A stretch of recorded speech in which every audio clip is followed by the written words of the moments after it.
17 days లో వచ్చిన ఇంకొక నెక్స్ట్ క్వశ్చన్ చూడండి. ఇక్కడ 9.8 whole cube minus 6.8 whole cube by 9.8 whole square plus 9.8 into 6.8 plus 6.8 whole square.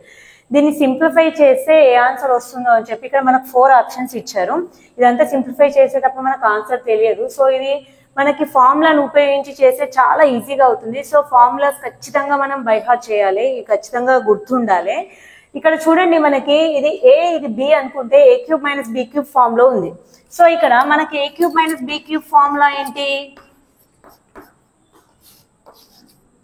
A minus B into A square plus AB plus B square కదా. ఇక్కడ చూడండి, ఇది ఏ స్క్వేర్, ఇది ఏబి ప్లస్ బి స్క్వేర్ అవుతుంది. మనకు కావాల్సింది ఏంటి? దానికి మనకి ఇక్కడ A cube minus B cube value ఉంది, ఈ వాల్యూ ఉంది. సో మనకి A cube minus B cube ఇది ఇక్కడ గుణిస్తుంది కాబట్టి ఇక్కడికి వస్తే ఏమవుతుంది? భాగిస్తుంది. A square plus AB plus B square is equals A minus B. ఈ ఫామ్లోకి వచ్చిందా? ఇప్పుడు ఇది ఏ క్యూబ్ 6.8 అంటే B cube A square plus AB plus B square.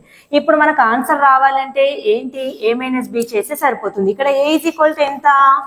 9.8, B is equal 6.8.